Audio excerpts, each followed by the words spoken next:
मैंने कस्टम्स में 11 साल काम किया है। मैंने हर तरह की चाल देखी है। नकली बेबी फॉर्मूला के डिब्बों में छुपे ड्रग्स, जैकेट्स की लाइनिंग में सिले हुए कैश। लेकिन उस दिन कुछ अलग था। एक स्टूडेंट इंस्पेक्शन के लिए आया। साधारण सूटकेस, शांत चेहरा, हर चीज बिल्कुल नॉर्मल। एक्सरे साफ था, कुछ भी अनयूजुअल नहीं दिखा। फिर भी मैंने उसे जाने नहीं दिया। मैंने कहा, सूटकेस खोलो। हिडन कंपार्टमेंट खुला और उसके अंदर 3 पत्थर पड़े थे, फीके ग्रे रंग के, जैसे किसी नदी किनारे पड़े आम कंकड़। मैंने उन्हें 3 सेकंड तक देखा, कुछ नहीं कहा। फिर रेडियो उठाया और सिर्फ एक कोड फ्रेज बोला। 10 मिनट बाद पूरा एयरपोर्ट लॉकडाउन में था। 11 साल की नौकरी इंसान के अंदर बहुत कुछ बदल देती है। मेरे सारे अनरियलिस्टिक सपने कब के खत्म हो चुके थे। उनकी जगह इंस्टिंक्ट्स ने ले ली थी। मैंने मदर्स को बेबी फॉर्मूला के अंदर ड्रग्स छुपाते देखा है, उनकी आंखों में सिर्फ मजबूरी थी। मैंने बिजनेसमैन को जैकेट्स में डॉलर सिलते देखा, उनकी आंखों में सिर्फ लालच था। मैंने स्मगलर्स को कैप्सूल्स निगलते देखा, अपने शरीर को ही ट्रांसपोर्ट बनाकर बॉर्डर पार करने की कोशिश करते हुए। 11 साल में मैंने बहुत आंखें देखी और अब मैं उन्हें पढ़ना सीख चुका था। आज मेरी ड्यूटी थी टर्मिनल 3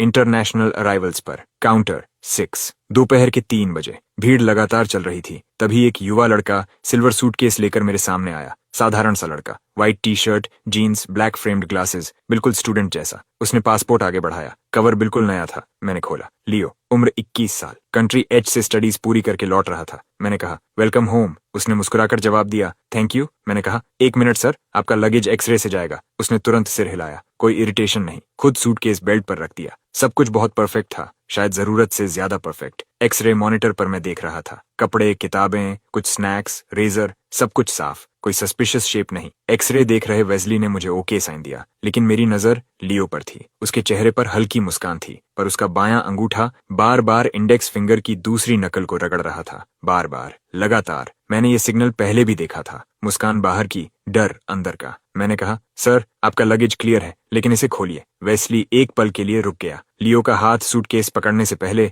हवा में ही थम गया। उसकी मुस्कान 1 सेकंड के लिए जम गई। उसने पूछा, अभी तो आपने कहा सब ठीक है। मैंने शांत आवाज में कहा, रूटीन चेक। वह कुछ सेकंड मुझे देखता रहा, फिर बोला, ठीक है। उसने सूटकेस खोला। अंदर सब वैसा ही था जैसा वह खुद था। कपड़े परफेक्ट स्क्वायर फोल्ड्स में, किताबें वैक्यूम सील्ड, सब व्यवस्थित। मैंने ग्लव्स पहने और सर्च शुरू की। एक एक किताब खोली, हर चीज चेक की, कुछ नहीं मिला। आसपास लोग बड़बड़ाने लगे। वेस्ली के चेहरे पर भी सवाल थे। शायद उसे लगा मैं जरूरत से ज्यादा शक कर रहा हूँ। लियो के चेहरे पर धीरे धीरे राहत लौटने लगी। होंठों पर हल्की मुस्कान वापस आ गई। लेकिन मैंने किसी की तरफ नहीं देखा। मैंने पूरा सूटकेस खाली किया और फिर नीचे की लाइनिंग पर उंगलियों से हल्का नॉक किया। थट थट थट, आवाज भारी थी, बहुत भारी। मैंने लियो की तरफ देखा। उसकी मुस्कान गायब थी, चेहरा सफेद पड़ चुका था। मैंने कहा, हिडन कंपार्टमेंट खोलो। वह हकलाया, मुझे नहीं पता इसमें कंपार्टमेंट है। मैंने उसकी आंखों में देखते हुए कहा, मैं दोबारा नहीं कहूंगा, खोलो। मैंने काउंटर के नीचे से स्क्रू ड्राइवर निकाला। लियो के होंठ कांपने लगे। मैंने और कुछ नहीं कहा।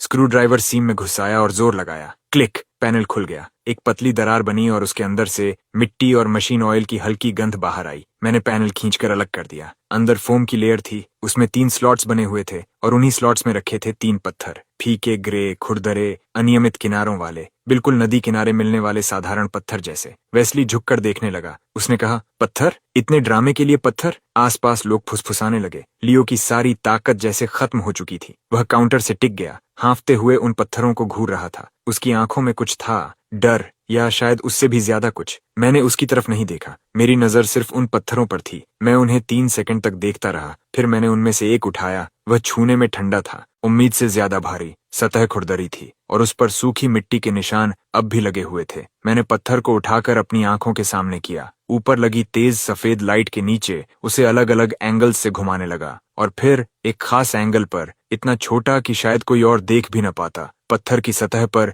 बैंगनी रंग की एक बेहद पतली रेखा चमकी, बाल से भी पतली। एक पल के लिए दिखाई दी और गायब हो गई। उसी क्षण मेरा दिल जैसे नीचे बैठ गया। मैंने पत्थर को धीरे से वापस रखा। बिना एक शब्द बोले मैंने कंधे से रेडियो उठाया और कॉल बटन दबाया। Counter 6, the stone is hard. Radio कुछ सेकंड के लिए शांत हो गया। फिर कैप्टन केविन की आवाज आई, तेज और बिल्कुल सीधी, कॉपी। सिर्फ 10 मिनट बाद टर्मिनल 3 का हर एग्जिट सील कर दिया गया। अचानक पूरे एयरपोर्ट में पियर्सिंग अलार्म्स गूंज उठे। अलार्म बजते ही इंस्पेक्शन हॉल फट पड़ा। लोग चीखने लगे, बच्चे रोने लगे, स्पीकर्स पर इमरजेंसी इवैक्यूएशन अनाउंसमेंट्स लगातार चलने लगे, हर तरफ अफरा तफरी मच गई। लियो वहीं फर्श पर गिर गया, उसके चेहरे से खून जैसे गायब हो चुका था, लेकिन मैंने उसकी तरफ देखा तक नहीं। सबसे पहले मैंने तीनों पत्थर वापस कंपार्टमेंट में रखे, पैनल बंद किया, सूटकेस बंद किया और उसके ऊपर एविडेंस सील लगा दी। तभी पूरी तरह आर्म्ड एयरपोर्ट टैक्टिकल पुलिस अंदर घुस आई। उन्होंने पूरे एरिया को घेर लिया। कोई नहीं हिलेगा, सब वहीं खड़े रहो। उनकी आवाजें पूरे शोर को चीरती हुई निकल रही थीं। कैप्टन केविन तेज कदमों से मेरी तरफ आया। उसके साथ कस्टम्स एंटी स्मगलिंग यूनिट के 2 ऑफिसर्स थे। उसके माथे की नसें तक उभर आई थीं। मैंने तुरंत रिपोर्ट दी। टारगेट लियो, मेल, उम्र 21, कंट्री एच से रिटर्निंग स्टूडेंट। हिडन कंपार्टमेंट में 3 पत्थर मिले। The stone is hard. Captain Kevin की आंखें सिकुड़ गईं। कस्टम्स प्रोटोकॉल में द स्टोन इज हार्ड सबसे ऊंचे स्तर का नेशनल सिक्योरिटी अलर्ट था। अगर ये कोड एक्टिवेट हो जाए तो इसका मतलब होता था ऐसा स्मगलिंग केस जो देश के मूल हितों को हिला सकता है। इसके बाद मामला कस्टम्स के हाथ से बाहर चला जाता था, सीधा नेशनल सिक्योरिटी टेक ओवर करती थी। केविन और मैं 7 साल से साथ काम कर रहे थे। मैंने ये कोड फ्रेज पहले कभी इस्तेमाल नहीं किया था, एक बार भी नहीं। वह जानता था मैं मजाक नहीं कर रहा। उसने पूछा, तुम श्योर हो? मैंने जवाब दिया, 100%। केविन ने तुरंत रेडियो उठाया। This is captain Kevin of capital airport inspection division, initiating special containment protocol. Target identified at terminal 3, counter 6, requesting immediate take over by top special operations. 20 minute भी नहीं बीते थे कि रिस्ट्रिक्टेड रूट से 3 काली सिडैन्स सीधे टारमैक पर आकर रुकीं। उनमें से सूट्स पहने लोग उतरे। सबकी आंखें तेज थीं। सबसे आगे एक लगभग 30 साल की महिला थी। उसकी नजर ब्लेड जैसी थी। उसके कपड़ों पर कोई बैज नहीं था, लेकिन जैसे ही वह उतरी, एयरपोर्ट सिक्योरिटी चीफ आगे बढ़ा और उसे सैल्यूट किया। Selina, top special operations incident commander. Captain Kevin ने इशारा किया। सेलिना ने सीधे पूछा, टारगेट और एविडेंस कहाँ है? केविन ने आर्मर्ड व्हीकल की तरफ इशारा किया जहां लियो ले जाया जा रहा था, और दूसरी तरफ मेटल एविडेंस केस की ओर। फिर सेलिना ने पूछा, डिस्कवरी किसने की? मैंने आगे बढ़कर कहा, मैंने। उसकी आंखें कुछ सेकंड तक मुझ पर टिकी रहीं, जैसे मुझे स्कैन कर रही हूं। उसने कहा, सब शुरू से बताओ। मैंने लियो के काउंटर पर आने से लेकर पत्थरों की खोज तक सब बताया। उसकी expressions, thumb movement, suitcase inspection, सब कुछ। सेलिना कुछ सेकंड चुप रही, फिर बोली, तुमने कंपार्टमेंट खोला, पत्थर देखे और सीधा नेशनल सिक्योरिटी बुला ली। थ्रेट क्या था? 3 साधारण पत्थरों को नेशनल सिक्योरिटी थ्रेट मानने का अधिकार तुम्हें किसने दिया? मैंने सिर्फ एक शब्द कहा, इंस्टिंक्ट। उसकी आवाज और ठंडी हो गई। इंस्टिंक्ट? क्या तुम्हें पता है पूरे कैपिटल एयरपोर्ट को बंद करने का इकोनॉमिक डैमेज कितना होगा? कितनी इंटरनेशनल फ्लाइट्स डाइवर्ट हो रही हैं? अगर ये फॉल्स अलार्म निकला तो जिम्मेदारी समझते हो? सवाल गोलियों की तरह आए, लेकिन मैं नहीं हिला। मैंने उसकी आंखों में देखते हुए कहा, मैंने गैम्बल नहीं किया। लैंप के नीचे एक स्पेसिफिक एंगल पर मैंने वायलेट लाइट देखी, बहुत हल्की, लेकिन मैंने देखी। यही असली वजह थी अलार्म ट्रिगर करने की। फिर मैं कुछ पल रुका। 3 साल पहले मेरे मेंटर मास्टर रियस एक बॉर्डर स्मगलिंग ऑपरेशन में मारे गए थे। उस दिन उन्होंने एक नया कॉन्ट्राबैंड पकड़ा था जो साधारण मिनरल रॉक जैसा दिखता था। बाद की इंटरनल ब्रीफिंग में मैंने उसकी डिस्क्रिप्शन देखी थी। स्पेसिफिक लाइट सोर्स में उसके कोर मटेरियल से वायलेट ग्लो निकलती थी। उसी घटना के बाद code phrase the stone is hard और उससे जुड़ा ऑपरेशन बेड रॉक ऑफिशियली बनाया गया था। पूरे कस्टम सिस्टम में इस डिटेल को 5 लोगों से भी कम लोग जानते थे। कैप्टन केविन उनमें से एक था, लेकिन सेलिना साफ तौर पर नहीं जानती थी। उसने ठंडी हंसी छोड़ी। Violet light? क्या तुमने बहुत ज्यादा नॉवेल्स पढ़ लिए हैं? फिर उसने आदेश दिए, एविडेंस को आइसोलेशन लैब में ले जाओ। टेक टीम तुरंत एनालिसिस शुरू करे। टारगेट को इंटेरोगेशन रूम ले जाओ, और मुझे एक प्राइवेट रूम चाहिए, साथ में ये कस्टम्स ऑफिसर भी। जब तक मैं कंक्लूजन पर नहीं पहुंचती, ये एयरपोर्ट नहीं छोड़ेगा। इन्वेस्टिगेशन के लिए ऑन कॉल रहेगा। इतना कहकर वह मुड़ी और उसके हील्स की आवाज पूरे फ्लोर पर तेज गूंजती चली गई। कैप्टन केविन ने मेरी तरफ देखा। उसकी आवाज धीमी थी। डेमियन, मैं अपनी यूनिफॉर्म तुम्हारे भरोसे दांव पर लगा रहा हूँ। फिर उसने गहरी सांस ली और चुप हो गया। अगले कुछ घंटे बेहद दर्दनाक थे। मुझे एक छोटे ब्रेक रूम में रखा गया। बाहर 2 ऑफिसर्स गार्ड पर खड़े थे। न फोन, न बाहर से कोई संपर्क। समय जैसे रुक गया था। बाहर रात उतर चुकी थी। टर्मिनल 3 अब भी लॉकडाउन में था। टारमैक खाली पड़ा था, किसी गोस्ट सिटी जैसा। शायद बाहर तूफान मचा हुआ था, लेकिन मेरे अंदर अजीब सी शांति थी। मुझे अपनी आंखों पर भरोसा था और अपने मेंटोर पर उससे भी ज्यादा। करीब आधी रात को दरवाजा जोर से खुला। सेलिना अंदर आई, पहले से भी ज्यादा ठंडी। उसकी आंखों में दबा हुआ गुस्सा जल रहा था। उसने एक फाइल मेरे सामने पटक दी। ऑफिसर डेमियन, बेहतर होगा इसे एक्सप्लेन करो। मैंने फाइल उठाई। Preliminary lab report. आखिरी निष्कर्ष मोटे काले अक्षरों में लिखा था। उसे पढ़ते ही मेरी आंखें फैल गईं। इम्पॉसिबल। सेलिना बोली। मेरी टीम ने लियो से 8 घंटे पूछताछ की, शुरू से आखिर तक एक ही कहानी। कंट्री एच में ट्रैवल करते वक्त नदी किनारे ये पत्थर मिले, अच्छे लगे तो सुवेनिर की तरह ले आया। हमने उसके सोशल कनेक्शंस, फैमिली बैकग्राउंड सब खंगाल दिए, सब साफ। हर एविडेंस सिर्फ एक बात कहता है, तुम झूठ बोल रहे हो। उसने मेरी तरफ झुकते हुए कहा, और वो वायलेट लाइट? कुछ नहीं, हमारी टेक टीम ने देश की सबसे एडवांस्ड मशीन्स इस्तेमाल की, स्टोन्स को अंदर बाहर हर तरह स्कैन किया, पर्पल का एक ट्रेस तक नहीं मिला। डेमियन, तुम्हारे पास कल दोपहर तक सिर्फ 12 घंटे हैं, या तो साबित करो कि ये स्टोन्स नेशनल सिक्योरिटी थ्रेट हैं, या मिलिट्री ट्राइब्यूनल के लिए तैयार रहो। तुम्हारी इंस्टिंक्ट और वायलेट लाइट की वजह से हम एक बहुत बड़े टारगेट को खो चुके हैं। अब डिटेंशन सेल में जाओ और सोचो कि साबित कैसे करोगे कि तुम सिर्फ अटेंशन पाने वाला पागल नहीं हो। 2 ऑफिसर्स अंदर आए और दोनों तरफ से पकड़कर मुझे ले गए, लेकिन मेरे दिमाग में सिर्फ एक बात घूम रही थी। मैंने वो लाइट देखी थी, बिल्कुल वैसी ही जैसी 3 साल पहले ब्रीफिंग फोटो में थी। तो गलती कहाँ हुई? मुझे एक बिना खिड़की वाले सेल में बंद कर दिया गया। अंदर सिर्फ लोहे का बिस्तर था। मैं बैठ गया और खुद को शांत किया। फिर दोपहर की हर घटना दोबारा चलाने लगा, फ्रेम बाय फ्रेम। लियो, उसका चेहरा, उसकी मूवमेंट्स, उसका बायां हाथ, वो लगातार उंगलियां रगड़ना। और फिर अचानक मुझे याद आया, जब मैंने कंपार्टमेंट खोला और पत्थर देखे, उसकी टेंशन अपने पीक पर थी। लेकिन जब मैंने पत्थर उठाकर लैंप के नीचे देखा, डर के अलावा उसके चेहरे पर कुछ और भी था। अचानक मेरी आंखें खुल गईं। राहत, उसके चेहरे पर राहत थी, लेकिन क्यों? फिर मेरे दिमाग में जैसे बिजली गिरी। उसे राहत इस बात की थी कि मैं गलत लाइट इस्तेमाल कर रहा था। मैं तुरंत उठ खड़ा हुआ। दरवाजा खोलो, मुझे सेलिना से मिलना है, एविडेंस फिर से जांचना है। मुझे पता चल गया क्या गलती हुई। दरवाजे के बाहर कैप्टन केविन खड़ा था। उसका चेहरा थका हुआ था, आंखें लाल थीं। साफ था कि उसने भी नहीं सोया था। उसने सिर्फ कहा, चलो। मैं उसके साथ लंबे कॉरिडोर से गुजरा। चलते हुए उसने कहा, मैंने लैब रिपोर्ट भी पढ़ी। डेमियन, मामला बहुत बड़ा बन चुका है। मैंने तुरंत कहा, कैप्टन, मैंने झूठ नहीं बोला। समस्या स्टोन्स नहीं है, प्रॉब्लम लाइट में है। केविन रुक गया। कौन सी लाइट? मैंने गहरी सांस ली। मैंने मास्टर रेस केस की ब्रीफिंग 10 बार से ज्यादा पढ़ी है। रिपोर्ट में साफ लिखा था कि वायलेट ग्लो किसी भी लाइट में नहीं दिखती,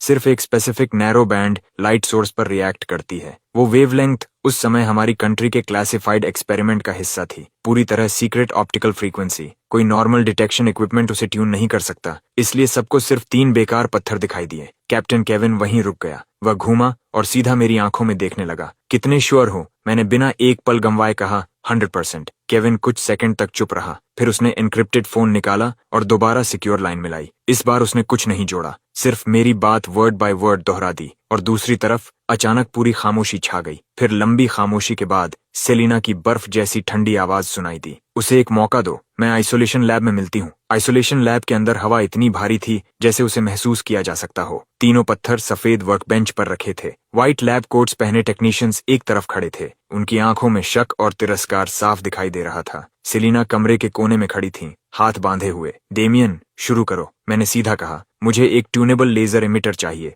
जिसकी वेवलेंथ डीप अल्ट्रावायलेट तक जाए। एक टेक्नीशियन हंस पड़ा। तुम्हें पता भी है क्या मांग रहे हो? Deep UV? तुम्हें ये कोई साईफाई लैब लग रही है? सेलिना ने बिना एक्सप्रेशन बदले कहा, जो कह रहा है करो। टेक्नीशियन नाखुश दिखा, लेकिन चला गया। थोड़ी देर बाद एक प्रिसीजन इंस्ट्रूमेंट अंदर लाया गया। उसने कहा, यह शहर में अभी उपलब्ध सबसे एडवांस्ड इक्विपमेंट है, 200 एनएमआर तक जा सकता है। काफी है। मैंने सिर हिलाया, फिर आगे बढ़ा और लैब की सारी लाइट्स बंद कर दी। Full blackout mode. एक एक करके सारी रोशनी बुझ गई। पूरा कमरा अंधेरे में डूब गया। सिर्फ मशीन की स्क्रीन का हल्का हरा ग्लो मेरे चेहरे पर पड़ रहा था। मैंने गहरी सांस ली और वेवलेंथ ट्यून करना शुरू किया। 760 nm से नीचे, रेड, ऑरेंज, येलो, ग्रीन। लेकिन वर्क बेंच पर रखे तीनों पत्थरों में कोई बदलाव नहीं आया। वही फीके, वही बेजान। मेरे माथे पर पसीना आने लगा। टेक्नीशियन बोला, देखा, मैंने कहा था ना ट्रिक्स बंद करो। सेलिना के माथे पर भी शिकन आ गई। उसका धैर्य खत्म हो रहा था, लेकिन मैंने किसी की तरफ नहीं देखा। 400 nm, 300, अल्ट्रावायलेट बैंड में प्रवेश, 250। सेलिना की आवाज आई, ऑफिसर डेमियन, तुम्हारा समय खत्म हो रहा है। मैंने दांत भींचे और डायल घुमाता रहा। फिर अचानक इंडिकेटर एक संख्या पर आकर रुका, 217.3 नैनोमीटर्स। मेरा हाथ वहीं जम गया। यही नंबर था, वही नंबर जो मैंने 3 साल पहले मास्टर रेस की रिपोर्ट में देखा था, एक्सपेरिमेंटल पैरामीटर के रूप में चिन्हित। मैंने धीरे से सिर उठाया और वर्क बेंच की तरफ देखा, और फिर चमत्कार हुआ। उस खास यूवी बीम के नीचे तीनों साधारण पत्थर जीवित हो उठे। उनके अंदर रोशनी जगमगाने लगी। बैंगनी रंग की अनगिनत नाजुक किरणें उनके भीतर बह रही थीं, जैसे पूरा गैलेक्सी अंदर घूम रहा हो। वो पत्थर नहीं थे, वो मानो रोशनी से बना एक छोटा ब्रह्मांड थे। पूरी लैब में सन्नाटा छा गया। कोई कुछ नहीं बोल पाया। टेक्नीशियंस के मुंह खुले रह गए, आंखें बाहर निकलने को थीं। कोने में खड़ी सेलिना अचानक तेजी से आगे बढ़ी। वह वर्क बेंच तक पहुंची और उन पत्थरों को ऐसे देखने लगी जैसे वे जीवित हों। उसकी आंखों में शौक और अविश्वास साफ था। वह पलटी और मुझे घूरने लगी। अब उसके चेहरे पर तिरस्कार नहीं था, सिर्फ सदमा और हल्का डर। उसने पूछा, तुम्हें इस वेवलेंथ के बारे में कैसे पता? ये top tier national optical secret है। उसी पल उसकी इनक्रिप्टेड फोन जोर से बज उठी। उसने जल्दी से उठाया। बोलो। दूसरी तरफ से आवाज आई, डायरेक्टर सेलिना, लियो टूट गया है। उसने सब बता दिया। कंट्री एच की एक ऑर्गेनाइजेशन ने उसे पैसे दिए थे ताकि वह ये 3 रॉ स्टोन्स देश में लाए। उसे कहा गया था कि ये पूरी तरह सेफ हैं। कोई भी इंस्ट्रूमेंट इन्हें डिटेक्ट नहीं कर सकता जब तक इन्हें एग्जैक्टली 217.3 नैनोमीटर की लाइट से इल्यूमिनेट न किया जाए। और मीटिंग पॉइंट। सेलिना के हाथ से फोन फिसल गया। उसके चेहरे का रंग उड़ चुका था। अब उसे समझ आ गया था। मैं उस क्लासिफाइड फ्रीक्वेंसी को इसलिए नहीं जानता था कि मेरी क्लियरेंस उससे ऊंची थी। मैं जानता था क्योंकि ये जानकारी 3 साल पहले मेरे मेंटोर की जान देकर मिली थी और उसने लगभग उस इंसान को मिलिट्री ट्राइब्यूनल भेज दिया था जो एक हीरो की आखिरी विरासत उठा रहा था। लैब में इतनी खामोशी थी कि सब एक दूसरे की धड़कन तक सुन सकते थे। उन 3 पत्थरों के अंदर बहती वायलेट गैलेक्सी जैसे हमारी अज्ञानता का मजाक उड़ा रही थी। कैप्टन केविन ने फोन उठाया। मीटिंग पॉइंट कहाँ है? जवाब आया, नेशनल डिजिटल लाइब्रेरी, 3री मंजिल, सेक्शन सी, लॉकर 307। समय दोपहर 3 बजे। सिर्फ 2 घंटे बचे हैं। केविन ने फोन रखा और सेलिना की तरफ देखा, लेकिन सेलिना मुझे देख रही थी। उसकी आंखों में अब बहुत कुछ था, शक, अविश्वास, पछतावा और हल्का सम्मान। फिर उसने धीरे से खुद को सीधा किया और मेरे सामने गहरा फॉर्मल बो किया। नेशनल सिक्योरिटी की एक सीनियर ऑफिसर एक साधारण कस्टम्स ऑफिसर के सामने झुक रही थी। आसपास खड़े टेक्नीशियंस और एंटी स्मगलिंग ऑफिसर्स पूरी तरह स्तब्ध थे, लेकिन मैं एक कदम भी पीछे नहीं हटा। मैंने सेलिना की माफी शांत चेहरे के साथ स्वीकार की, क्योंकि मैं जानता था वो मुझसे माफी नहीं मांग रही थी। वो मेरे मेंटोर मास्टर रेयस से माफी मांग रही थी, उस इंसान से जिसने 3 साल पहले इस राज की कीमत अपनी जान देकर चुकाई थी। मैंने सिर्फ इतना कहा, अभी भावनाओं का समय नहीं है, हमारे पास सिर्फ 1 घंटा 50 मिनट बचे हैं। एक ही वाक्य ने सेलिना को फिर से वास्तविकता में खींच लिया। उसकी आंखें दोबारा तलवार जैसी तेज हो गईं। वह तुरंत मुड़ी और आदेश देने लगी, टेक टीम, तीनों स्टोन्स को top grade energy isolation containment box में सील करो। ट्रांसपोर्ट की तैयारी करो। कैप्टन केविन,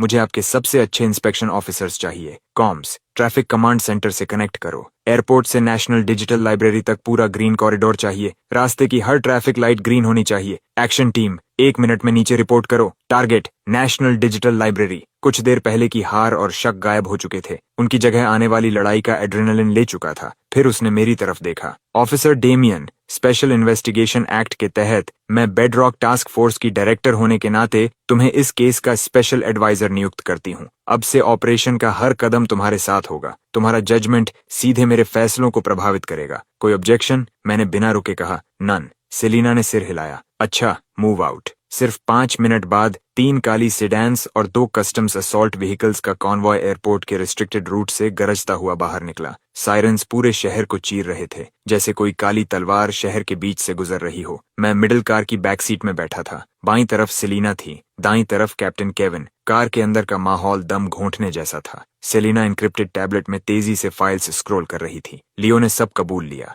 वह सिर्फ करियर था, सबसे बाहरी मोहरा। उसे पैसे देकर इस्तेमाल किया गया। जिस ऑर्गेनाइजेशन ने उसे भर्ती किया वह खुद को आर्क कहती है, एक बेहद सीक्रेटिव इंटरनेशनल ऑर्गेनाइजेशन। हमारे पास उसका कोई रिकॉर्ड नहीं। उनका लक्ष्य था किसी भी कीमत पर इन रॉ स्टोन्स को देश में पहुंचाना। केविन ने पूछा, ये चीज आखिर है क्या? सेलिना ने सिर हिलाया। पता नहीं, नेशनल सिक्योरिटी डेटाबेस में इन स्टोन्स का कोई रिकॉर्ड नहीं, जैसे ये कहीं से अचानक आ गए हों। कुछ पल बाद उसने और कहा, लियो के मुताबिक आर्क ने उसे बताया कि ये स्टोन्स हेवन का गिफ्ट हैं, गॉड की, ऐसी चीज जो दुनिया बदल सकती है। गॉड की। मैंने खिड़की से बाहर गुजरती सड़कों को देखा। मेरे सीने का बोझ और भारी हो गया। मुझे लगातार महसूस हो रहा था कि ये सिर्फ स्मगलिंग नहीं है। मैंने धीरे से कहा, जो भी है इसे हैंडलर तक नहीं पहुंचने देना चाहिए। सेलिना ने मेरी तरफ देखा। उसकी आंखों में पहली बार अप्रूवल की झलक थी। सही कहा, मैंने मैक्सिमम कैप्चर प्रोटोकॉल एक्टिवेट कर दिया है। पूरी डिजिटल लाइब्रेरी अब एक जाल है। जैसे ही हैंडलर सामने आएगा, एक मक्खी भी बाहर नहीं निकलेगी। ट्रैफिक डिपार्टमेंट की पूरी मदद से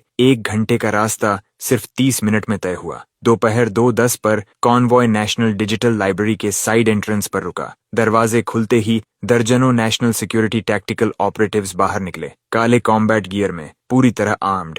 चुपचाप, तेजी से, बिल्कुल शिकार पर निकलते तेंदुओं की तरह। कैप्टन केविन और उसकी टीम ने हर एग्जिट सील कर दिया। सेलिना ने कहा, डेमियन, मेरे साथ। वह मुझे हिडन स्टाफ कॉरिडोर से लाइब्रेरी के सेंट्रल सिक्योरिटी कंट्रोल रूम में ले गई। अंदर दर्जनों टेक्नीशियंस पहले से मौजूद थे। विशाल वॉल डिस्प्ले पर लाइब्रेरी के हर कोने के लाइव कैमरा फीड्स चल रहे थे। रिपोर्ट्स लगातार ईयरपीस में आ रही थीं। सभी exit secure, third floor section C clear, civilians evacuate किए जा चुके हैं। K9 unit ready. Selina display के सामने खड़ी थी। उसकी आंखें बर्फ जैसी ठंडी थीं। अब इंतजार करते हैं कि मछली कब कांटा निगलती है। डेमियन, मुझे तुम्हारी आंखें चाहिए। यहाँ मौजूद लोगों में सिर्फ तुमने उस गोस्ट को देखा है। भीड़ में छिपे उस आदमी को पहचानने में मेरी मदद करो। कंट्रोल रूम में समय जैसे रेंग रहा था। सिर्फ मशीन्स की हल्की आवाजें सुनाई दे रही थीं। हर नस धनुष की डोरी की तरह खींची हुई थी। दीवार पर लगी घड़ी के लाल अंक धीरे धीरे बदल रहे थे, लेकिन हर सेकंड ऐसा लग रहा था जैसे किसी काउंटडाउन बॉम्ब की टिक टिक सीधे दिल पर चोट कर रही हो। स्केड्यूल्ड मीटिंग का समय आ जाता है। स्क्रीन पर थर्ड फ्लोर के सेक्शन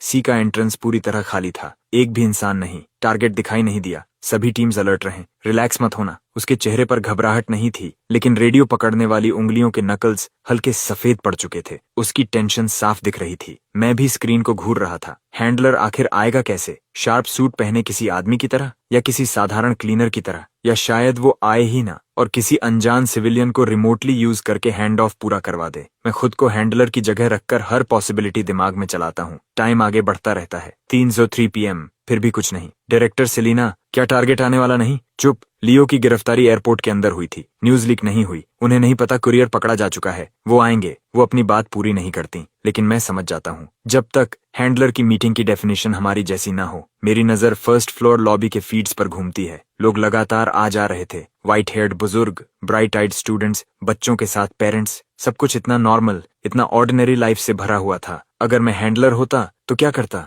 मैं एग्जैक्ट मीटिंग टाइम पर कभी नहीं आता। बहुत ऑब्वियस। मैं बहुत पहले पहुंच जाता। लाइब्रेरी में एक नॉर्मल रीडर की तरह एंटर करता। कोई शांत कॉर्नर ढूंढता, बुक लेकर बैठ जाता, समुद्र में घुली बूंद की तरह गायब हो जाता। फिर जब एनवायरनमेंट क्लीन कंफर्म हो जाता, तब क्वाइटली मीटिंग पॉइंट की तरफ बढ़ता। मतलब वो शायद पहले से इस बिल्डिंग के अंदर हो सकता है। डायरेक्टर सेलिना, 3 बजे से 10 मिनट पहले की सारी कैमरा फीडबैक निकालो। 2:50 से 3 के बीच लाइब्रेरी में आने वाले हर मेल पर फोकस करो। सेलिना एक पल रुकती है, फिर समझ जाती है। मूव। जैसा ये कह रहा है वैसा करो। टेक्नीशियंस तुरंत काम में लग जाते हैं। 100 से ज्यादा फीड्स रिवाइंड होने लगती हैं। टाइम 2:50 पर रुकता है। प्लेबैक 8x स्पीड पर शुरू होता है। फिगर्स लाइब्रेरी डोर से गुजरती रहती हैं। मैं वॉल पर एक टाइल की तरफ इशारा करता हूँ। एक hidden corner camera. Face blurry था। फ्रेम में एक आदमी एंट्री चेक पॉइंट पार कर रहा था। मीडियम बिल्ड, उम्र लगभग 45 से 50, grey jacket, gold rimmed glasses, हाथ में जर्मन एडिशन की फाउस्ट। बिल्कुल यूनिवर्सिटी प्रोफेसर जैसा।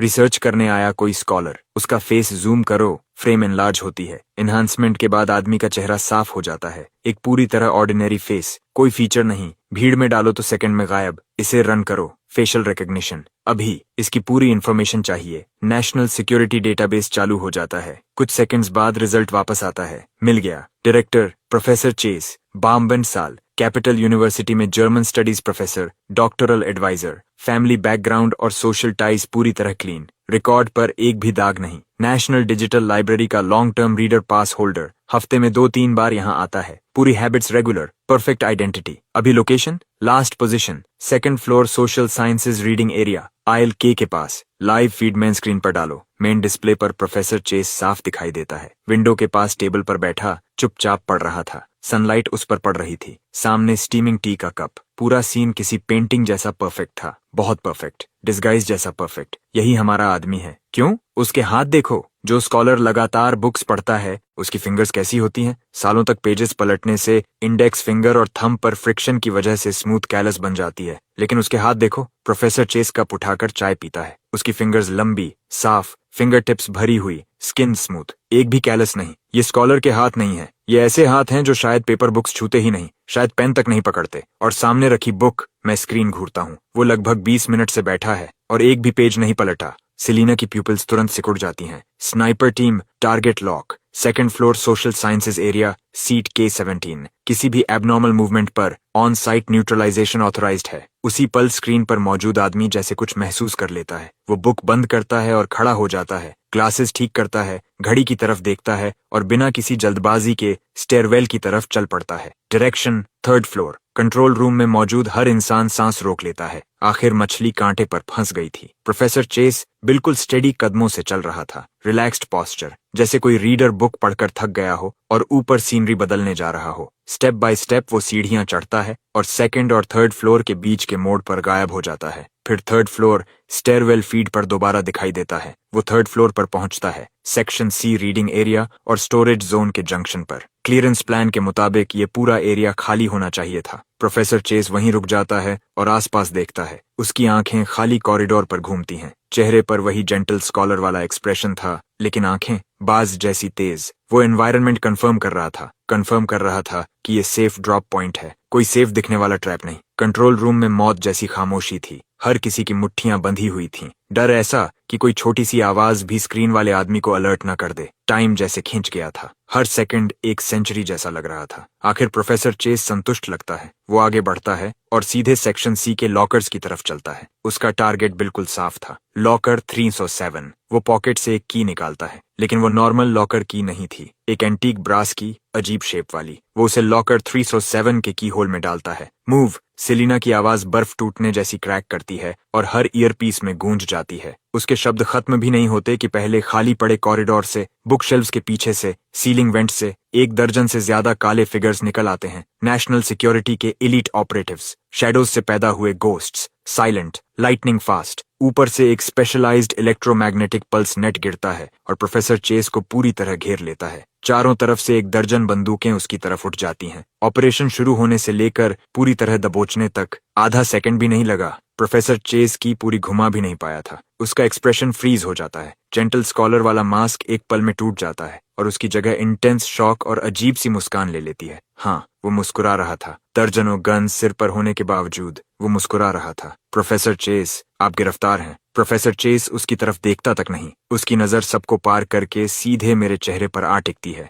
उसकी आंखें अजीब थीं, न गुस्सा न डर, सिर्फ प्लेफुल अप्रिशिएशन, जैसे कोई हंटर अपने प्रे को देख रहा हो। तो तुम वही कस्टम्स ऑफिसर हो, रॉ स्टोन्स को तुमने पहचान लिया था। इम्प्रेसिव, इसकी उम्मीद नहीं थी। गेट कीपर्स के अलावा अभी भी तुम्हारी जैसी आंखें बची हैं। लगता है आर्क की इंटेलिजेंस अपडेट करनी पड़ेगी। उसे ले जाओ। 2 ऑपरेटिव्स आगे बढ़ते हैं और उसके हाथों में स्पेशलाइज्ड हैंडकफ्स लगा देते हैं। दूसरी टीम बॉडी सर्च शुरू करती है और लॉकर 307 खोलती है। उसके पास जो मिलता है वो बेहद सिंपल था। वॉलेट, कुछ बैंक कार्ड्स, कैश, सबसे पुराना नोकिया फोन जिसमें स्मार्ट फीचर्स तक नहीं, और वो जर्मन कॉपी ऑफ फॉस्ट। न वेपन, न पॉइजन, न कोड बुक। किसी एजेंट के लिए हद से ज्यादा क्लीन। जैसे ही प्रोफेसर चेस मुझे क्रॉस करके ले जाया जा रहा था, वो अचानक रुक जाता है, सिर मेरे कान के करीब लाता है और इतनी धीमी आवाज में फुसफुसाता है कि सिर्फ हम दोनों सुन सकते थे। जब तुम अबिस को घूरते हो, अबिस भी तुम्हें घूरता है। रियल वर्ल्ड में स्वागत है। ऑपरेटिव्स उसे फिर धक्का देकर आगे बढ़ाते हैं। कोल्ड स्वेट मेरी शर्ट भिगो देता है। पैरों से लेकर सिर तक बर्फ जैसी ठंड दौड़ जाती है।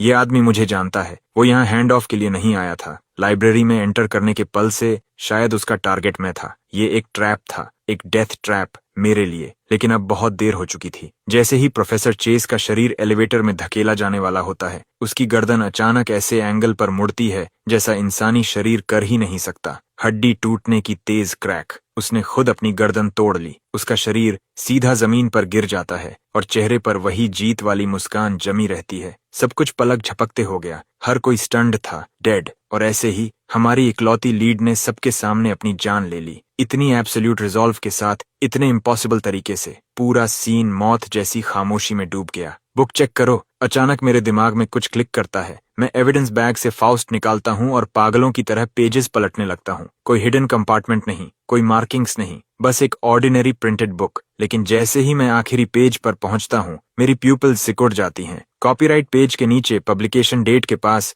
हल्की पेंसिल राइटिंग थी, लगभग मिट चुकी। नंबर्स की एक स्ट्रिंग, पेज नंबर नहीं, कोड भी नहीं, कोऑर्डिनेट्स, लैटिट्यूड और लॉन्जिट्यूड। मैं बुक उठाकर सेलिना को दिखाता हूँ। उसकी आंखें नंबर्स पर टिक जाती हैं और तुरंत तेज हो जाती हैं। इस कोऑर्डिनेट को लॉक डाउन करो अभी। टेक टीम तुरंत एक्शन में आ जाती है। मेन डिस्प्ले पलटकर जायंट सैटेलाइट मैप बन जाता है। मैप पर एक रेड डॉट ब्लिंक करने लगता है। सेलेना स्क्रीन के पास जाती है और उसे घूरती रहती है। ये जगह कहाँ है? टेक्नीशियन तेजी से जूम करता है। डॉट सिटी आउटस्कर्ट्स की एंडलेस माउंटेन्स के बीच था। Director coordinate Kunlun biological research Center की तरफ पॉइंट कर रहा है। Kunlun biological research Center. Selina का शरीर झटके से हिलता है। वो गिरने से बचने के लिए टेबल पकड़ लेती है। उसकी नजरें रेड डॉट पर जम जाती हैं, जैसे उसे जलाकर खत्म कर देना चाहती हूँ। क्या ये वही सीक्रेट बेस नहीं जो 10 साल पहले अबैंडन हुआ था? कोऑर्डिनेट वहां क्यों जा रहा है? कंट्रोल रूम दोबारा खामोश हो जाता है। Kunlun biological research Center. National security के लोगों के लिए ये नाम टैबू था।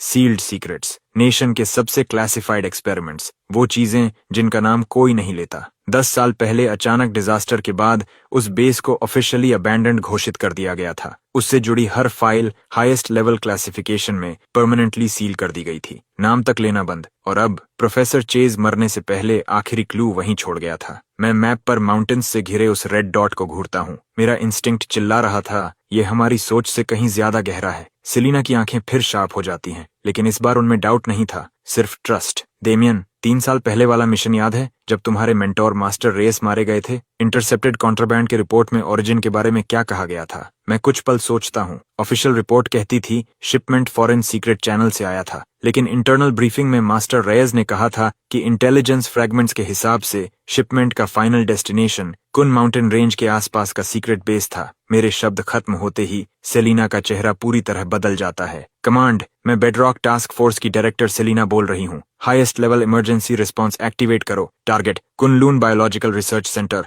उसकी आवाज पूरे कमरे में गूंजती है। प्रोफेसर चेज ने सिंपल कोऑर्डिनेट नहीं छोड़ा, उसने पेंडोरास बॉक्स छोड़ दिया है। मुझे कमांड से जोड़ो। हेलीकॉप्टर चाहिए अभी। नियरेस्ट मिलिट्री यूनिट्स को मोबिलाइज करो। कुनलून बायोलॉजिकल रिसर्च सेंटर के आसपास पूरा एरिया सील कर दो। कोई अंदर नहीं, कोई बाहर नहीं। फैसिलिटी से जुड़ी सारी क्लासिफाइड फाइल्स अनसील करके मेरे एनक्रिप्टेड टर्मिनल पर भेजो। रेडियो चैनल पर अर्जेंट कॉन्फर्मेशंस लगातार वापस आने लगते हैं। उसी पल पूरी नेशनल सिक्योरिटी मशीन जाग उठती है। सेलिना रेडियो नीचे रखती है। उसकी आंखें बर्फ जैसी ठंडी हो चुकी थीं। डेमियन, शायद हम किसी ऐसे मेलस्ट्रॉम में घुस गए हैं जिसकी कल्पना भी नहीं की थी। प्रोफेसर चेस की मौत एंड नहीं थी, बिगिनिंग थी। उसकी नजर फिर स्क्रीन पर जाती है, उस रेड डॉट पर, जैसे वहां कोई इनविजिबल चीज जाग रही हो। 10 मिनट बाद military helicopter national Digital library की रूफटॉप पैड पर उतरता है। रोटर ब्लेड्स की गूंज पूरी रात को हिला देती है। सेलिना, कैप्टन केविन और मैं हेलीकॉप्टर में चढ़ जाते हैं। कैबिन डोर सील हो जाता है। चॉपर हवा में उठता है, तेजी से ऊपर जाता हुआ। एक जायंट स्टील रैप्टर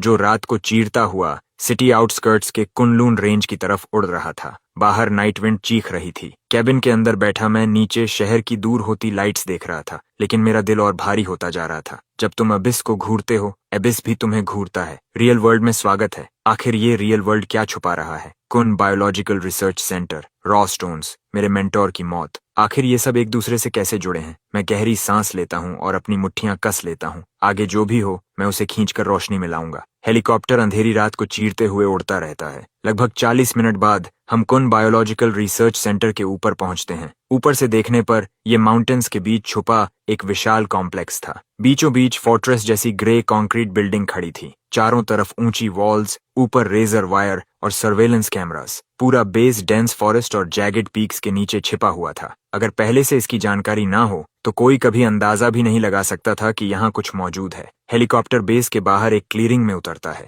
जैसे ही हम नीचे उतरते हैं, ठंडी और नम माउंटेन विंड चेहरे से टकराती है। ग्राउंड पहले से स्पेशल ऑपरेशंस फोर्सेस के कंट्रोल में था। Hundreds of fully armed soldiers base के चारों तरफ गोस्ट्स की तरह तैनात थे। उनका कमांडर लगभग 40 साल का दुबला आदमी था। Call sign Falcon. वो सेलिना के पास आता है और शार्प सैल्यूट मारता है। डायरेक्टर सेलिना, टीम्स प्लान के मुताबिक डिप्लॉय हो चुकी हैं। 1 किलोमीटर पेरीमीटर के अंदर हर सस्पिशियस टारगेट स्क्रीन और कंटेन किया जा चुका है। बेस के अंदर कोई अनोमली डिटेक्ट नहीं हुई। Good move. फैल्कन हमें बेस के मेन एंट्रेंस की तरफ ले जाता है। वहां एक मैसिव अलॉय डोर बंद पड़ा था। उसकी सरफेस पर रस्ट जम चुकी थी, जैसे 10 साल से कभी खुला ही ना हो। सेलिना अपना एनक्रिप्टेड टर्मिनल निकालती है और तेजी से काम करने लगती है। अलॉय डोर भारी मैकेनिकल आवाज के साथ खुलता है। अंदर से ठंडी, नम और सड़ी हुई हवा बाहर निकलती है। अंदर पिच ब्लैक कॉरिडोर था। उसका आखिरी सिरा दिखाई तक नहीं दे रहा था, जैसे किसी अननोन अबिस में जाता हो। फैल्कन 2 सोल्जर्स को आगे स्काउट करने का सिग्नल देता है। वो सब मशीन गन्स निकालकर आगे बढ़ते हैं। टैक्टिकल फ्लैशलाइट्स जलती हैं। 2 रोशनी की धारें अंधेरे को काटती हैं। कॉरिडोर खाली था। सिर्फ फेडेड वार्निंग साइंस दीवारों पर लटके थे। Do not enter. सेलिना हाथ हिलाती है और हम अंदर बढ़ते हैं। बेस अंदर से बाहर से कहीं ज्यादा बड़ा था। कॉरिडोर के दोनों तरफ सील्ड लेबोरेटरी डोर्स थे। उन पर वार्निंग लेबल्स की भरमार थी। Biohazard, high risk experiment, unauthorized personnel do not approach. 10 साल की वीरानी ने हर चीज को सड़ा दिया था। दीवारों और पाइप्स पर मोटी डस्ट जमी थी, फ्लोर पर मॉस उगाई थी। तभी एक सोल्जर बोलता है, सर इस डोर को प्राई किया गया लगता है। सेलिना तुरंत आगे बढ़ती है। ये डोर बाकी डोर्स से नया लग रहा था और लॉक एरिया साफ डैमेज था। फैल्कन ब्रीच का सिग्नल देता है। जोरदार क्रैश के साथ डोर तोड़ दिया जाता है। अंदर एक विशाल लेबोरेटरी थी। उसके बीचों बीच एक मैसिव मेटल कल्चर चेंबर खड़ा था। चेंबर के अंदर एम्बर लिक्विड भरा हुआ था और उस लिक्विड में डूबा हुआ एक इरेगुलर ऑब्जेक्ट, कुछ ऐसा जो एयरपोर्ट पर मिले रॉ स्टोन्स जैसा दिख रहा था। लेकिन ये कहीं बड़ा था, लगभग आधे इंसान जितना ऊंचा, जैसे कोई विशाल बदसूरत tumour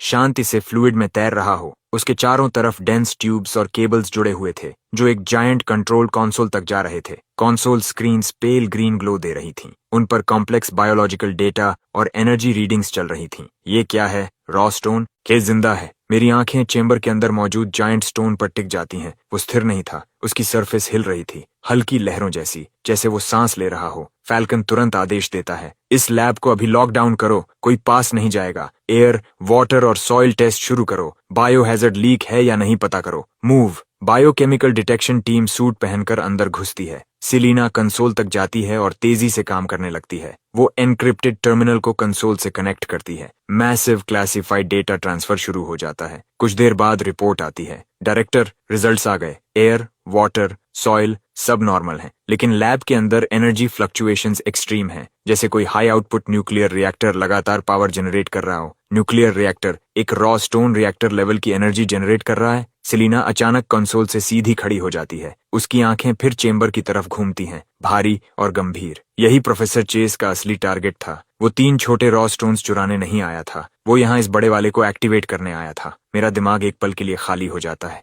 activate? Reactor level energy वाली इतनी विशाल लिविंग चीज, एक रॉ स्टोन इस स्केल का। उसी पल सेलिना का एन्क्रिप्टेड टर्मिनल अचानक अर्जेंट अलार्म टोन्स से गूंज उठता है। वो नीचे देखती है और उसका चेहरा राख जैसा सफेद पड़ जाता है। बुरा हुआ, प्रोफेसर चेस का कोऑर्डिनेट फाइनल डेस्टिनेशन नहीं है। ये सिर्फ एक की है, ऐसी की जो किसी स्पेसिफिक डिवाइस को एक्टिवेट करने के लिए बनी है। बायोलॉजिकल रिसर्च सेंटर सिर्फ एक सिग्नल रिले है। असली डेस्टिनेशन उससे भी नीचे है, उस फॉरबिडन जोन में जहां हम कभी पहुंच ही नहीं पाए। और नीचे फैल्कन का चेहरा बदल जाता है। यहीं तक हमारी एक्सेस लिमिट है, इसके आगे सिर्फ लेजेंडरी फॉरबिडन जोन है। मैक्सिमम ग्रेड डिफेंसेस उसके ब्लूप्रिंट्स तक सील्ड हैं। सेलिना उसकी बात अनसुनी कर टर्मिनल को घूरती रहती है। स्क्रीन पर अब एक नया और भी ज्यादा सीक्रेट कोऑर्डिनेट फ्लैश कर रहा था। कुनलून बायोलॉजिकल रिसर्च सेंटर के बहुत नीचे। फैल्कन, तुम्हारे सारे डेमोलिशन एक्सपर्ट्स चाहिए। जितनी जल्दी हो सके फॉरबिडन जोन तक रास्ता उड़ाओ। डायरेक्टर, वो काम नहीं करेगा। उस जोन की डिफेंसेस न्यूक्लियर बंकर स्टैंडर्ड्स पर बनी है। टॉप टियर चार्जेस से भी एक सीम खोलने में कम से कम 20 घंटे लगेंगे। 20 घंटे? सेलिना की आवाज ठंडी हो जाती है। हमारे पास इतना समय नहीं है। लियो ने पहले ही बताया था मीटिंग टाइम आज 3 बजे था। प्रोफेसर चेस लाइब्रेरी में ठीक 3 बजे सिर्फ हमें रोकने आया था, टाइम बाय करने। उसने कोऑर्डिनेट एक्टिवेट किया, यहाँ के रॉ स्टोन को एक्टिवेट किया, लेकिन उसका असली उद्देश्य नीचे फॉरबिडन जोन एक्टिवेट करना था। अगर मैं सही हूँ तो अंदर की चीज पहले से एक्टिवेट हो चुकी है। उसकी नजर जायंट रॉ स्टोन पर जाती है। उसकी सरफेस अब पहले से ज्यादा तेज रिपल कर रही थी। एम्बर लिक्विड हल्की वायलेट ग्लो देने लगा था। ये बड़ा रॉ स्टोन एनर्जी कन्वर्टर है। ये किसी नेचुरल एनर्जी को अब्सॉर्ब करता है और प्रोफेसर चेस के कोऑर्डिनेट के जरिए उसे सिग्नल में बदल देता है। वही सिग्नल फॉरबिडन जोन एक्टिवेट कर रहा है। मेरी बात सुनकर सेलिना की आंखों में चमक आ जाती है। तुम सही हो, उस जोन के अंदर सपोजिडली वो चीज दबी है जो हमारे देश को दशकों पहले मिली थी। आउटर स्पेस से आई कोई mysterious object, highest level classification, code name God की। कुन बायोलॉजिकल रिसर्च सेंटर उसी पर सीक्रेट रिसर्च करने के लिए बनाया गया था, लेकिन रिसर्च के दौरान कुछ अनकंट्रोलेबल हो गया और हमें उसे सील करना पड़ा। मेरी सांस अटक जाती है। प्रोफेसर चेस का हेवन का गिफ्ट और गॉड की वही है। सब कुछ अचानक क्लियर हो जाता है। तो आर्क रॉ स्टोन्स नहीं चाहता, उन्हें गॉड की चाहिए। रॉ स्टोन सिर्फ एनर्जी सेल्स हैं उसे स्टार्ट करने के लिए। लियो कुरियर था, प्रोफेसर चेस एक्टिवेटर। उनका असली गोल रॉ स्टोन से नीचे दबी गॉड की को अवेकन करना था। अगर गॉड की जाग गई, मैं बात अधूरी छोड़ देता हूँ, क्योंकि आगे का मतलब कोई सोच भी नहीं सकता था। तो सब कुछ खत्म हो सकता है। क्या अंदर जाने का कोई और रास्ता है? कुछ सेकंड की खामोशी के बाद सेलिना बोलती है 10 साल पहले डिजास्टर के बाद अगर जोन में कुछ अनकंट्रोल्ड म्यूटेशन हो जाए, इसके लिए हमने एक इमरजेंसी सेल्फ डिस्ट्रक्शन पैसेज बनाया था। उस पैसेज से हाई एनर्जी मटेरियल इंजेक्ट करके अंदर की हर चीज पूरी तरह डिस्ट्रॉय की जा सकती है, लेकिन वो रुकती है। वो वन वे है, जो अंदर जाता है वापस नहीं आता, और अंदर ट्रैप्स और डिफेंसेस भरे हैं। कभी फील्ड टेस्ट भी नहीं हुआ, कोई कभी पार नहीं गया। मैं सिलीना की तरफ देखता हूँ। मुझे वहां ले चलो डायरेक्टर। फैल्कन तुरंत बोल पड़ता है। आप नहीं जा सकती, आप टास्क फोर्स डायरेक्टर हैं। लेकिन सिलीना उसे रोक देती है। मैं डायरेक्टर हूँ, मेरी क्लियरेंस यहाँ सबसे ऊंची है। सिर्फ मैं सारे अलार्म्स और सेफ गार्ड्स डिसेबल कर सकती हूँ। सिर्फ मैं तुम्हें अंदर पहुंचा सकती हूँ। डेमियन, वो मेरी तरफ देखती है। मेरे साथ चलो, मुझे तुम्हारा इंस्टिंक्ट चाहिए, तुम्हारी आंखें चाहिए। मैं धीरे से सिर हिलाता हूँ। समझ गया, ये अब सिर्फ मेरे बारे में नहीं था, देश, लोग, सबकी सेफ्टी की बात थी। फैल्कन की आंखों में सम्मान की हल्की चमक उभरती है। वो कुछ नहीं कहता, बस हमें बेस के और भी गहरे हिस्से में एक हिडन कॉर्नर तक ले जाता है। वहां एक अलॉय डोर खड़ा था जो आसपास की दीवार से अलग ही नहीं दिख रहा था। सिलीना के एन्क्रिप्टेड कमांड पर डोर धीरे धीरे खुलता है और उसके पीछे एक पैसेज दिखाई देता है, पहले से ज्यादा गहरा, ज्यादा अंधेरा, ज्यादा ठंडा। एंट्रेंस पर एक लाल वार्निंग साइन लगा था, no entry for the living. मैं गहरी सांस लेता हूँ और सिलीना की तरफ देखता हूँ। उसका चेहरा डरावनी हद तक शांत था। चलो, और मैं उसके पीछे अंदर कदम रख देता हूँ। कैप्टन केविन और फैल्कन बाकी सोल्जर्स के साथ एंट्रेंस पर पोजीशन संभाल लेते हैं। डोर बंद होने से पहले सिलीना आखिरी बार बोलती है, ध्यान से सुनो, जो भी हो, मेरे ऑर्डर के बिना कोई पास नहीं आएगा, कोई अंदर नहीं आएगा। रूल तोड़ने वालों को देखते ही गोली मार दी जाएगी। एलॉय डोर धीरे धीरे हमारे पीछे सील हो जाता है। उसी पल हमारा बाहर की दुनिया से हर कनेक्शन कट जाता है। अननोन डार्कनेस हमें पूरी तरह निगल लेती है। अब सिर्फ हमारी अपनी हार्ट बीट सुनाई दे रही थी और मौत जैसी घुटन भरी गंध बढ़ती जा रही थी। यही फॉरबिडन जोन था। एलॉय डोर ने बाहर की दुनिया से हर रिश्ता काट दिया था। डार्कनेस मोटी काली स्याही की तरह चारों तरफ लिपटी हुई थी, ठंडी, नम और रस्टेड मेटल और सड़ी हुई धूल की स्मेल से भरी। सिलीना टैक्टिकल फ्लैशलाइट ऑन करती है। सफेद रोशनी की एक धार 10 साल की खामोशी को चीर देती है। लाइट के सामने एक लंबा पतला टनल दिखाई देता है जो नजरों से परे तक जा रहा था। दीवारें कंक्रीट की नहीं थीं, किसी अनजान डार्क सिल्वर मेटल से बनी हुई। सरफेस इतनी स्मूथ कि एक भी सीम नहीं, जैसे पूरा टनल किसी एक जायंट मेटल ब्लॉक से कार्व किया गया हो। सिलीना धीमी आवाज में बोलती है, 10 साल पहले का highest grade military alloy. Theory के मुताबिक ये छोटी न्यूक्लियर ब्लास्ट भी झेल सकता है। पास रहो, अब से हम फुल कॉम्बैट रेडीनेस में हैं। कोई भी अनकन्फर्म्ड लिविंग थिंग हॉस्टाइल मानी जाएगी। फ्लैशलाइट के बिना भी मैं आसपास की आउटलाइंस मुश्किल से देख पा रहा था। टनल बहुत लंबा था। हम करीब 5 मिनट चले होंगे कि अचानक मेरा दिल जोर से सिकुड़ जाता है। सीधा सामने से इंटेंस डेंजर की लहर आती है। रुको, सिलीना उसी पल रुक जाती है। वेपन सीधा आगे, शरीर धनुष की तरह तना हुआ। क्या हुआ? आगे कुछ है, पता नहीं क्या, लेकिन डेंजरस है। पक्का? पूरी तरह। मैं सामने अंधेरे में घूरता हूँ। खतरे का एहसास बढ़ता जा रहा था, जैसे डार्कनेस में कोई इनविजिबल आंख हमें ठंडेपन से देख रही हो। सिलीना बिना सवाल किए पॉकेट से ग्लो स्टिक निकालती है और आगे फेंक देती है। वो लगभग 50 मीटर उड़कर फ्लोर पर गिरती है। उसी पल कॉरिडोर लाल रोशनी से फट पड़ता है। अनगिनत ब्लड रेड बीम्स एक दूसरे में जुड़कर आधे सेकंड से भी कम वक्त में जायंट 3D लेजर ग्रिड बना देती हैं। ग्लो स्टिक हवा में ही पाउडर बन जाती है। Infrared triggered laser grid. Selina की आवाज भारी हो जाती है। मिलिट्री की टॉप टियर डिफेंस। ट्रिगर हुआ तो कुछ भी जिंदा नहीं बचता। वो मेरी तरफ देखती है। तुमने महसूस कैसे किया? इंस्टिंक्ट। अब मैं कॉरिडोर को घूरता हूँ। ऐसे सिस्टम्स हमेशा पैटर्न पर चलते हैं, या फिक्स्ड इंटरवल या ओवरराइड कोड। हमारे पास कोड नहीं है तो इंतजार करेंगे, या पावर खत्म होने का या शट डाउन विंडो का। और हम अंधेरे में इंतजार करते हैं। 1 minute, 5, 10। Standard defence systems power बचाने के लिए पल्स साइकिल्स पर चलते हैं, हमेशा एक्टिव नहीं रह सकते। तभी सिलीना कुछ सोचती है। वो पॉकेट से छोटी मेटल बॉल निकालती है और धीरे से पैर से आगे धकेलती है। बॉल फ्लोर पर लगभग बिना आवाज के रोल करती है। 1 मीटर, 2, कुछ नहीं। इंफ्रारेड नहीं, मोशन भी नहीं। तो ट्रिगर क्या है? अचानक समझ आता है।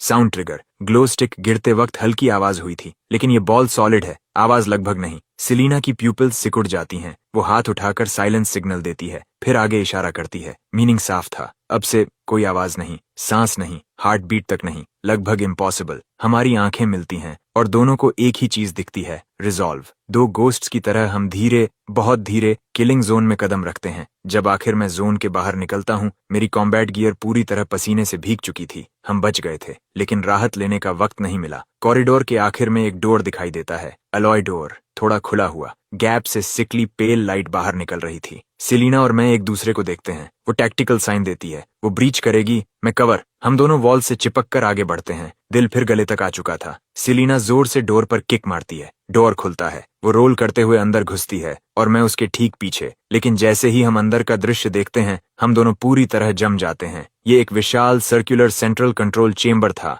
लगभग बास्केटबॉल कोर्ट जितना बड़ा। दीवारों पर अनगिनत बड़े डिस्प्ले स्क्रीन्स लगे थे, लेकिन हर स्क्रीन बंद थी। चेम्बर पूरी तरह बर्बाद हो चुका था। टेबल्स और चेयर्स उलटे पड़े थे। डॉक्यूमेंट्स पूरे फ्लोर पर बिखरे हुए थे। हर चीज पर धूल की मोटी परत जमी थी, जैसे 10 साल पहले डिजास्टर के उसी पल समय रुक गया हो। और उस भारी खून की बदबू का सोर्स सामने उठा हुआ प्लेटफॉर्म था। उसके नीचे दर्जन से ज्यादा बॉडीज, व्हाइट लैब कोट्स पहने हुए, लेकिन अब सिर्फ सूखी स्केलेटन्स बची थीं। कुछ के हर छेद से खून निकला था, चेहरे दर्द से मुड़े हुए, हड्डियां टूटी हुई। कुछ के सीने में किसी शार्प वेपन से विशाल छेद कर दिया गया था। यही था 10 साल पहले के डिजास्टर का सीन, नरक का दृश्य। सेलिना की आवाज धीमी पड़ जाती है। ये कुन-लून प्रोजेक्ट के कोर रिसर्चर्स थे। मेरे टीचर प्रोफेसर थियोडोर भी प्रोजेक्ट लीडर्स में से एक थे। इंसिडेंट के बाद उन्हें मिसिंग घोषित किया गया था। मैंने कभी नहीं माना कि वो यहाँ मरे होंगे। उसकी आंखें स्केलेटन्स में किसी फैमिलियर चेहरे को ढूंढ रही थीं। मैं उसे डिस्टर्ब नहीं करता, बस फुल अलर्ट होकर चेंबर को देखता रहता हूँ। मेरा इंस्टिंक्ट चिल्ला रहा था, ये जगह लेजर कॉरिडोर से भी ज्यादा खतरनाक है। मेरी नजर प्लेटफॉर्म पर जाती है। बीच में एक विशाल सर्कुलर डिप्रेशन था, जो अब खाली था, लेकिन उसके किनारों पर अजीब वायलेट क्रिस्टल्स लगे हुए थे। सेलिना धीरे से बोलती है, यहीं गॉड की रखा जाता था। मैं सिर हिलाता हूँ। 10 साल पहले ये यहाँ से गायब नहीं हुआ। मेरी आवाज भारी हो जाती है। इसे रिलीज किया गया था। सेलिना एक स्केलेटन के पास झुकती है। बॉडी दर्द की हद वाली पोजीशन में जमी हुई थी, दोनों हाथ अपने ही सिर को पकड़े हुए, जैसे नंगे हाथों से खोपड़ी तोड़ना चाहता हो। सेलिना उसकी उंगलियों के बीच से कुछ निकालती है, एक क्रश्ड ब्लैक वॉइस रिकॉर्डर। वो प्लेबैक दबाती है। पहले हार्श स्टैटिक सुनाई देती है, फिर एक आदमी की आवाज प्योर टेरर से टूटी हुई। गाना बंद करो, बंद करो, इसे रोको, ये गीत जहर है, ये मेरे दिमाग में घुस रहा है। मैं और सेलिना एक दूसरे को देखते हैं। रीढ़ से सिर तक बर्फ जैसी सिहरन दौड़ जाती है। तभी मुझे एक टेरिफाइंग चीज महसूस होती है। जब से हम इस चेंबर में आए हैं, यहाँ अजीब खामोशी थी। इक्विपमेंट की कोई आवाज नहीं, यहाँ तक कि हमारे फुटस्टेप्स तक साइलेंस में निगल जा रहे थे। ये एब्सोल्यूट साइलेंस जोन था। और जैसे ही मुझे एहसास होता है, मेरे सिर में दर्द विस्फोट की तरह फट पड़ता है, जैसे 1000 स्टील नीडल्स दोनों कनपटियों में घुस गई हों। फिर अचानक एक अजीब, शब्दों में बयान ना होने वाली आवाज मेरे दिमाग के अंदर गूंजने लगती है, डेमियन। मुझे सेलिना की घबराई आवाज सुनाई देती है, लेकिन मैं जवाब नहीं दे पाता। मेरी कॉन्शियसनेस उस भयानक मेलोडी से निगली जा रही थी। ग्रीफ, टेरर, हर नेगेटिव इमोशन 1000 गुना बढ़ चुका था। मेरी सैनिटी टूट रही थी, मैं खुद को खो रहा था। तभी छटाक, एक जोरदार थप्पड़ मेरे चेहरे पर पड़ता है। दर्द मुझे झटके से वापस खींच लाता है। मैं सेलिना का चेहरा देखता हूँ, चिंता और अर्जेंसी से भरा। उसके मुंह के कोने से खून बह रहा था, मतलब वो भी उस सॉन्ग से प्रभावित हुई थी, लेकिन वो होश में रहने के लिए अपनी जीभ काट रही थी। ब्लॉक करो, मत सुनो, मत सोचो, माइंड पकड़ कर रखो, ये साइकिक अटैक है। मैं दांत भींच लेता हूँ। खून का स्वाद मुंह में फैल जाता है। मैं हर ध्यान दर्द पर लगाने की कोशिश करता हूँ, उस सॉन्ग का विरोध करने के लिए। और उसी पल मेरी चेस्ट पर लगा कस्टम्स बैज, मेरे मेंटोर की यादगार, एक साधारण सी चीज, अचानक हल्की गर्माहट छोड़ने लगता है। वो गर्मी पूरे शरीर में फैल जाती है और सीधा दिमाग तक पहुंचती है। क्योटिक मेलोडी उस वार्मथ के सामने पीछे हटने लगती है, जैसे अपना नेचुरल एनिमी देख लिया हो। वो तेजी से पीछे हटती है। मेरा दिमाग साफ होने लगता है, दर्द गायब हो जाता है। सेलिना मुझे अविश्वास से देखती है। तुम ठीक हो? मैं अपनी चेस्ट पकड़ता हूँ। इसने बचाया। ये क्या है? मेरे मेंटोर की कीपसेक पता नहीं क्यों ग्लो कर रही है, लेकिन लगता है ये साइकिक अटैक्स ब्लॉक कर सकती है। उसी पल पूरा सेंट्रल चेंबर जोर से हिलने लगता है। दीवारों पर बंद स्क्रीन्स एक एक करके जल उठती हैं, लेकिन उन पर डेटा नहीं था। एक आंख थी, एक विशाल डरावनी आंख, वायलेट वेन्स से भरी हुई। उसकी प्यूपल सीधे मुझ पर और सेलिना पर टिक जाती है। Unknown life forms detected, class 1 clearance की detected, Ark project phase 2 initiated, objective eliminate anomalies. Ark project professor Chase का ऑर्गेनाइजेशन। उन्होंने इस जगह का कंट्रोल ले लिया था। उसके शब्द पूरे भी नहीं हुए थे कि प्लेटफॉर्म के बीच बना खाली गोलाकार गड्ढा धीरे धीरे नीचे से खुलने लगा। अज्ञात धातु से बनी एक लिफ्ट नीचे से ऊपर उठी और उसके ऊपर सिर्फ एक चीज रखी थी, एक विशाल अनियमित स्फीयर जो अनगिनत बैंगनी चमकते क्रिस्टल शार्ड से बना था। उसकी सतह टेढ़ी मेढ़ी और खुरदड़ी थी। पूरे स्फीयर पर गहरी आंख जैसी वॉर्टिसेस बनी हुई थीं। वे वॉर्टिसेस धीरे धीरे घूम रही थीं और उनसे निकलती दुष्टता दिल को जकड़ देने वाली थी। मैं उस स्फीयर को घूरता रह गया, मेरा गला सूख गया। ये वही चीज है जिसे देश खोजता रहा, जिसे 10 साल तक छिपाकर रखा गया। अंतिम रहस्य, अंतरिक्ष से आई अशुभ वस्तु। स्फीयर से एक भारी और गहरी गूंज निकलती है। पूरा चेंबर और ज्यादा कांपने लगता है। दीवारों में दरारें पड़ने लगती हैं और उनमें से मोटी काली मेटल केबल्स, जैसे कोई विशाल टेंटिकल्स हों, फटकर बाहर निकल आती हैं। सेलिना चिल्लाती है और मुझे खींचकर सबसे नजदीकी कंसोल के पीछे ले जाती है और केबल्स हर दिशा से झपटती हुई आने लगती हैं, हर रास्ता बंद करती हुई। सेलिना अपनी साइड आर्म उठाती है और लगातार गोलियां चलाती है। गोलियां उनकी सतह से टकराकर स्पार्क्स की लड़ियां छोड़ती हैं, लेकिन उससे ज्यादा कुछ नहीं। उन पर कोई असर नहीं होता, जरा भी असली डैमेज नहीं, कोई फायदा नहीं। ये बेस का खुद का डिफेंस सिस्टम है, साधारण हथियार इन पर असर नहीं करेंगे। हमें कंट्रोल कोर ढूंढना होगा और इसे बंद करना होगा। कोर उस स्फीयर के अंदर है। मुझे कवर दो, बस 3 सेकंड्स खरीद दो। फिर उसने अपनी टैक्टिकल वेस्ट से आखिरी चीज निकाली, एक चांदी जैसा अंगूठे के आकार का diamond shaped charge high energy fusion bomb. मैं उसे पहचान गया। ये नेशनल सिक्योरिटी के सबसे गुप्त उपकरणों में से एक था, इतना शक्तिशाली कि 1 मीटर मोटी स्टील प्लेट भी उड़ा दे, लेकिन उसके ब्लास्ट होने में पूरे 3 सेकंड्स लगते हैं, और उन 3 सेकंड्स में वह एक चलता फिरता निशाना बन जाएगी। नहीं, बहुत खतरनाक है, समय नहीं है, यही हमारा एकमात्र रास्ता है। उसने मुझे बहस का मौका भी नहीं दिया। वह कवर से बाहर लुढ़क गई। मैं दहाड़ा और अपनी मैगजीन की बची हुई सारी गोलियां खाली कर दी, लेकिन केबल्स पर नहीं। मैंने उनके ऊपर की सीलिंग पर निशाना लगाया। पुरानी वायरिंग और पाइप्स गोलियों से फट गईं और हर तरफ स्पार्क्स और भाप फैल गई। पूरा चेंबर धुएं और अंधी कर देने वाली बिजली की चमक से भर गया। कुछ पलों के लिए केबल्स की ट्रैकिंग रुक गई और उसी कीमती 1 सेकंड में सेलिना प्लेटफॉर्म तक पहुंच चुकी थी। उसने बॉम्ब एक्टिवेट किया और अपनी पूरी ताकत से उसे विशाल बैंगनी स्फीयर की तरफ फेंक दिया। अगले ही पल एक केबल ने उसे जोर से मारा और वह पूरे चेंबर में उड़ती चली गई। चांदी जैसा चार्ज हवा में एक बेबस आर्क बनाता हुआ आगे बढ़ा। उस पल जैसे समय रुक गया। फिर कान फाड़ देने वाला धमाका, एक विनाशकारी शॉक वेव फूटी। ऐसा लगा जैसे किसी तेज रफ्तार ट्रेन ने सीधे आकर टक्कर मार दी हो। मेरा शरीर हवा में उछला और फिर जमीन पर जा गिरा। उसके बाद सब अंधेरा हो गया। मुझे लगा मैंने देखा कि ब्लास्ट के केंद्र में मौजूद विशाल बैंगनी स्फीयर नष्ट नहीं हुआ, उसकी सतह सिर्फ टूटी थी, बस एक दरार, और उस दरार से धीरे धीरे ऊर्जा बह रही थी। ऐसी ऊर्जा जो किसी भी अबिस से ज्यादा अंधेरी थी, अंतरिक्ष के खालीपन से भी ज्यादा शुद्ध, बैंगनी काली। दुनिया की आखिरी तस्वीर जो मैंने देखी वो थी हर स्क्रीन पर फैली हुई वह विशाल आंख। मुझे नहीं पता मैं कितनी देर बेहोश रहा, शायद 1 मिनट, शायद 1 सदी। तेज घंटी जैसी आवाज और जलाने वाले दर्द के बीच मेरी चेतना वापस मेरे शरीर में घसीटी गई। मैं जाग गया। मैंने आंखें खोलने की कोशिश की, सब धुंधला था। काले धब्बे मेरी नजर के सामने तैर रहे थे। मैंने चेहरा छूने के लिए हाथ उठाने की कोशिश की, लेकिन मेरी बांह शीशे जितनी भारी थी। शरीर की हर छोटी हरकत मांसपेशियों को फाड़ रही थी। हर तरफ दर्द दौड़ रहा था। आखिर मैं गिरी हुई मेटल प्लेट का सहारा लेकर किसी तरह बैठ पाया। धीरे धीरे मेरी नजर साफ हुई और फिर मैंने सामने देखा, धरती पर नर्क। कंट्रोल चेंबर मलबे में बदल चुका था। जिस कंसोल के पीछे हम छिपे थे वह ब्लास्ट से टुकड़ों में टूट चुका था। हर तरफ टूटे हिस्सों से बिजली की स्पार्क्स निकल रही थीं। दीवारों पर लगी हर स्क्रीन चकनाचूर थी। हवा में गन पाउडर और जलती हुई चीजों की गंध भरी हुई थी। मेरी नजर धुएं को चीरते हुए प्लेटफॉर्म की तरफ गई। प्लेटफॉर्म अब भी मौजूद था और वह विशाल बैंगनी स्फीयर भी वहीं था, चुपचाप हवा में लटका हुआ। मेरा दिल डूब गया। पागलों की तरह मैं मलबे में खोजने लगा। मेरी टूटी आवाज सेलिना का नाम पुकार रही थी। इतना विशाल और मृत चेंबर और मेरी आवाज इतनी कमजोर कि जवाब में सिर्फ मेरी अपनी गूंज लौट कर आई। पूरे शरीर के दर्द को सहते हुए मैं हाथों और घुटनों के बल मलबे में रेंगने लगा। भारी मेटल के टुकड़े एक एक करके हटाने लगा। नुकीले किनारे मेरी उंगलियां काट कर लहूलुहान कर रहे थे, लेकिन मुझे कुछ महसूस नहीं हो रहा था। बस एक ही विचार, उसे ढूंढो, उसे ढूंढो। आखिरकार गिरे हुए सर्वर कैबिनेट्स के ढेर के पीछे मुझे सेलिना मिल गई। वह बिल्कुल स्थिर पड़ी थी, धूल और टूटे पत्थरों से ढकी हुई। उसका चेहरा कागज की तरह सफेद था, जैसे उसमें से सारा रंग खींच लिया गया हो। उसके मुंह के कोने से लाल खून की एक पतली लकीर बह रही थी। उसकी कम्बैट सूट कई जगह से फटी हुई थी, कपड़ों में खून फैल चुका था। उसकी आंखें बंद थीं,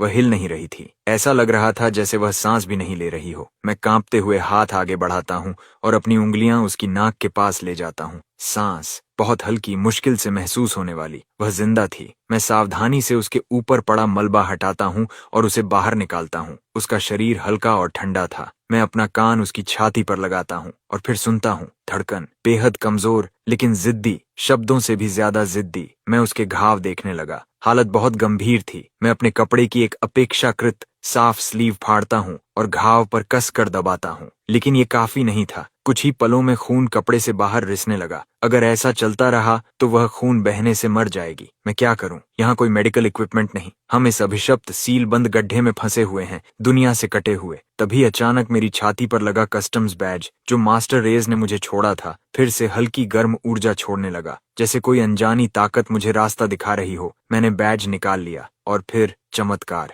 जो मैंने देखा उसे देखकर मैं कुछ पल के लिए बोल ही नहीं पाया। वह घाव जो लगातार खून बहा रहा था आंखों के सामने भरना शुरू हो गया, इतनी तेज गति से कि साफ दिखाई दे रहा था। मेरे पास सवाल पूछने का समय नहीं था, मुझे सिर्फ इतना पता था कि सेलिना फिलहाल खतरे से बाहर है। मैंने राहत की सांस छोड़ी और वहीं फर्श पर बैठ गया। जिंदा बचने की थकान किसी ज्वार की तरह मुझ पर टूट पड़ी। दीवार से टिककर मैं भारी सांसें लेने लगा और तभी मेरी आंख के कोने से कुछ दिखा। चेंबर के दूसरी तरफ कंकाल। वो रिसर्चर्स जिन्हें 10 साल पहले मर जाना चाहिए था, वे हिल रहे थे। ये भ्रम नहीं था, मैंने साफ देखा। प्लेटफॉर्म के आसपास बिखरे 1 दर्जन से ज्यादा सफेद स्केलेटन्स धीरे धीरे कांप रहे थे, डरावने तरीके से। बैंगनी काली टेंड्रिल्स छोटी जहरीली सांपों जैसी वापस हड्डियों के अंदर घुस रही थीं। ये वही अशुभ ऊर्जा थी जो गॉड की दरार से बाहर निकल रही थी। वो गायब नहीं हुई थी, उसे नए होस्ट मिल गए थे।